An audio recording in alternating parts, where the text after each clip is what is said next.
Hi everybody, welcome back to A Better Computer. My name is Matt, and I love making this sort of video. I love getting to talk about an app that I really love, that really helps me get stuff done, and just gush about it for a few minutes. So I'm going to talk about 10 things I love about the app CleanShot X for the Mac, why it's such a great screenshot capture tool. For clarity, this is not a sponsored video. I've never exchanged pleasantries with the developers of this app, so they don't know me, I don't know them. I just know that their app is really awesome, and I wanted to talk about it today. So we're probably going to go a little bit into the weeds, but I'm going to try to go fast. Here's 10 things I love about CleanShot X.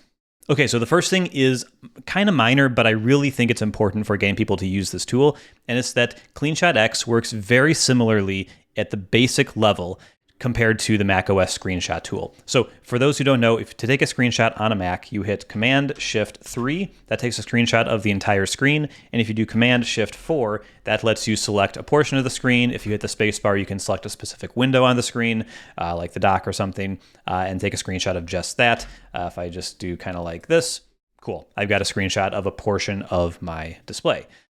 It's all really simple. That's exactly how it works in CleanShot and on macOS. There's some more stuff CleanShot can do, but at a very basic level, if you have 20 years of Mac OS X experience taking screenshots, you don't have to change your muscle memory. It all can just work for you. So that's really nice.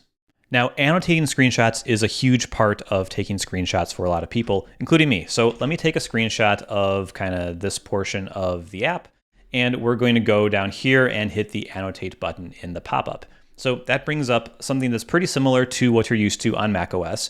We've got all these tools up here, so I can do an arrow that points to a tab. I can do a square that kind of highlights all those.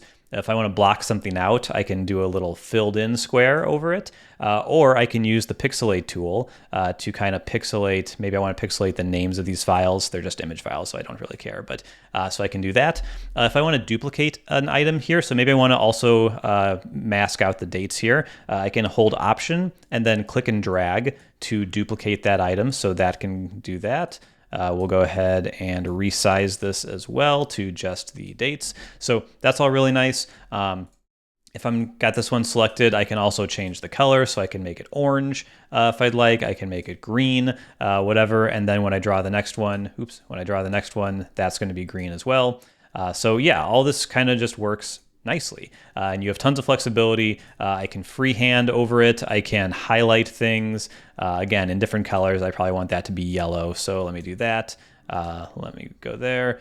If I hit this to select the green one, I can actually change it back to yellow. So bottom line is there is tons of flexibility with what you can do. This is an insane screenshot at this point, but it really speaks to, I think, the flexibility of what you can do. So let me go ahead and just save that to the desktop, and it's right there. So looks a little crazy, but hopefully yours will look a little nicer.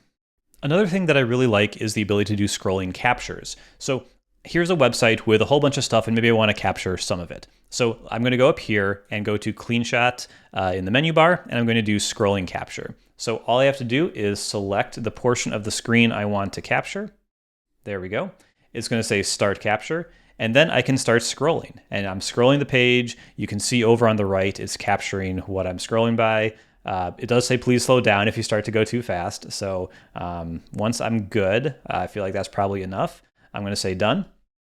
And now I am just going to save this to the desktop, and there we go. I've got a long screenshot of this. Can I zoom? Yeah, and it's really high quality, of course. It's capturing at full resolution, so all that detail is still there in this image. So that's really nice. I used to have to use a browser extension that only worked in Chrome, so I had to like switch over to Chrome to take the screenshots, which I was very annoyed by. Now I can just do it in whatever browser or whatever app I'm in. I can even capture like a whole Pages doc or Word doc or something in those apps. As long as I can scroll it, I can capture it with this feature. Now, one of the things I really like about this app is how it does single window captures. So here's a window for Safari, and maybe I want to capture this, right? So let me go all the way to the top, and I want to capture this version of it. And so what I would do typically is do the portion of the screen, and I could either do a part of the app or a part of the screen to like kind of try to line this up. I could hit spacebar to select it on its own, and macOS would put kind of like a nice shadow and transparent background. It's going to do something a little different when I do this. So I'm going to take the screenshot. I'm going to hide Safari, hide this as well. And now if I go ahead and go to edit, you'll see it actually has my wallpaper behind it. And so that's not what it looked like on screen, right? Like it doesn't go all the way up to like this corner, right? Safari stops like right here and there should be the menu over it, but there's not. It works differently. It puts the wallpaper behind it. And that's really, really nice. I really like that feature. So what I can do is configure that in the CleanShot options. So if I go to Preferences and then go to Wallpaper, I can set this window screenshot to show the wallpaper or to show a transparent background, which is much like what macOS does. I can change the padding, so how much of a screenshot is there. So if I do min, like let me take a screenshot of this, and then I'm going to do max and take a screenshot of this again. And if I save both of these, you'll see with minimum padding, that's what it looks like. With maximum padding, there's a lot more. So I personally like it kind of down at the second to lowest mark, but that's just me. Additionally, you might have noticed as a bonus thing, you can actually change the screenshot in wallpapers. So I have it show my default screenshot. So like if I take a screenshot of just this, I'm not using that special trick at all. It's just going to show my own wallpaper. But you can do a plain color if you'd like. So now it's actually hiding my wallpaper and is showing something a little more generic, which can be nice for screenshots sometimes. Or you can do a custom wallpaper. So maybe you have a corporate wallpaper you want to have on all your screenshots you use for things you send out to customers or something. You can make that show only while you're taking screenshots. So you can really kind of brand your screenshots a little better. I personally just put my own desktop wallpaper because I think that they're fun and I like them to show up. But it's a lot of control that you have over what shows behind your windows while you're taking screenshots. Okay, now this is a weird one. Maybe I want to grab this email address from this GIF that's playing, right? It's a GIF on the page. How do I get this, right? So I want to go ahead and do capture text OCR. So as soon as it plays to a spot where I can actually see it, there we go. I'm going to select it, let go, and boom, it's copied that email address to my clipboard. So I can just kind of paste it up here, right? So there we go, that just works. That's so cool that you can do that. So I did it in that kind of like image, GIF, whatever they've got playing there, but you can do it on anything on the screen. Really easy to grab text from places where it would be inconvenient to grab text otherwise. Now, what if I want to record a GIF? Like maybe I want to just show a GIF of this animation because I think it's really cool. So I'm going to go again into the CleanShot options. I'm going to do record screen, and then it wants me to drag over the part that I want. So I kind of like this, right? And then I can adjust it. It's going to kind of do different sizing here. There's a whole bunch of settings I can change about this. I'm not really going to get into all those, but I'm going to record a GIF and it's just going to play, right? So I put my mouse up there. Oops, maybe I didn't want to put my mouse up there. I just want to see the animation. So I'm going to let this play out just another second or two. We'll go ahead and stop it. So it's creating the GIF. I'm going to close this so we don't see too much on screen at the same time, but it's creating the GIF. It's going to take a couple seconds to render, but I have a 10-second GIF that's 371 kilobytes.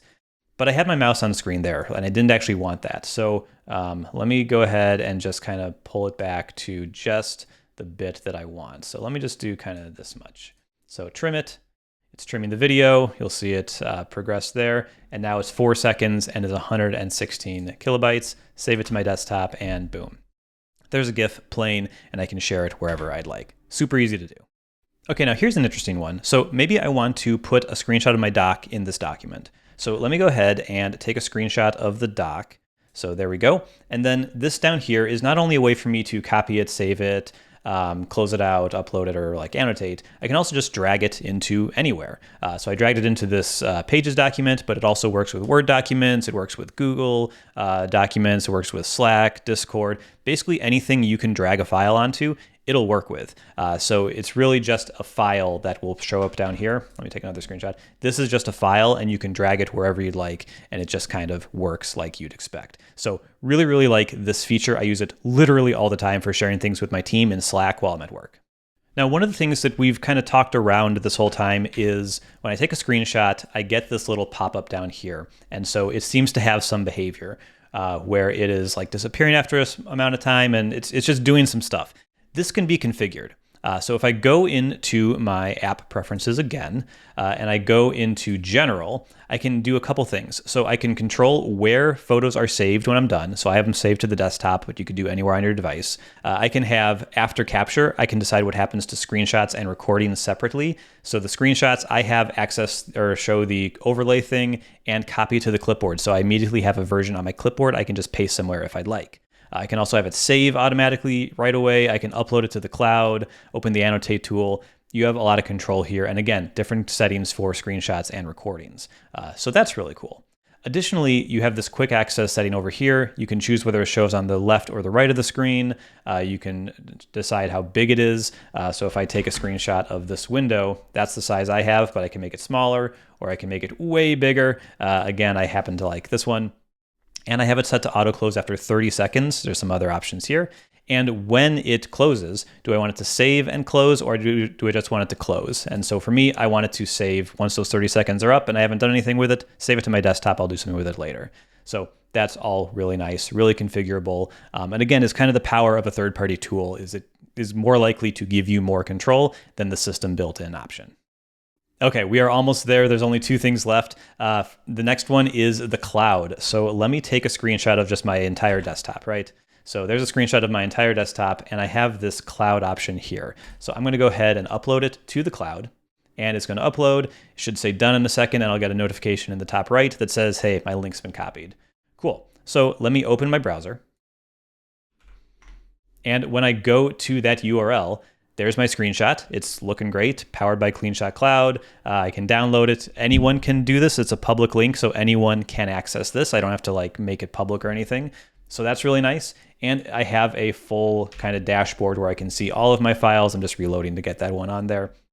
But yeah, I can see I have one view on this one. I can delete it if I'd like, add tags, download it again, or copy a link to my clipboard and just kind of go to these. So maybe I want to see, what was this? Copy to the clipboard, paste it, and this is what anyone could have. So easy way to share images online with anyone that you like. I will say this is free. If you buy the app, you get 1 GB of free storage. There is a pro tier that gets you some other features. I'm not exactly sure what's all in there. I think there's a, update to pro. I haven't done it, obviously, but yeah, it looks like unlimited cloud storage, custom domain, remove the branding. So there's some stuff there, but for me, I actually don't need this, so I haven't felt the need to upgrade yet.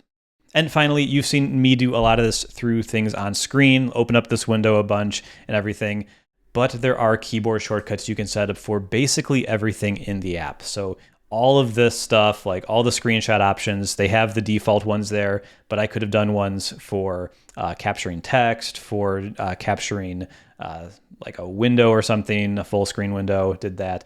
For screen recording, I can set that up to start recording everything. Annotate, there's some stuff. There's some tools. I could have used keyboard shortcuts to switch between the tools there. There's tons here. You can customize these to put out whatever you want. One of the things I've actually turned off that I actually use a lot is toggle desktop icons. So I find, this is what I use actually for it. I find I'm sharing my screen a lot on Zoom calls, on Google Meet calls, and I don't want people to see all my junk on the desktop. So I just hit this keyboard shortcut and they're gone. And now I can share my screen. I'm not using CleanShot X right now at all. I'm just doing other things on my computer while I'm sharing my screen, but my desktop looks really nice. Once I'm done with the call, I can bring them back with a keyboard shortcut as well. So I really like that. But again, everything's keyboard shortcut-able. But yeah, those are 10 things I love about CleanShot X. I think it's a great app. I forget the exact price of it. I think it's like 30, 40 bucks or something. Like it's not nothing. If I go to buy now, yeah, it's 30 bucks for one time. It's for one computer as well. So it will do an online verification. So if you have like 2 computers, it's going to disable one if you try to activate it on the other. So it's $29 for the first device. I think it's $19 for other devices.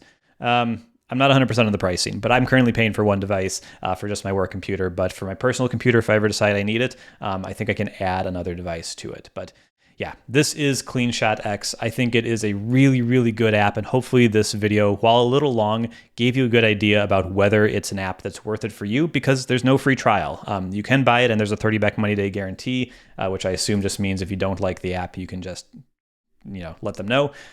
I haven't needed to do that. Obviously, I'm making a whole video about why it's actually really a great app. So that is it for me today. If you liked the video at all, hit the like button down below, and I will see you here next time. Bye-bye.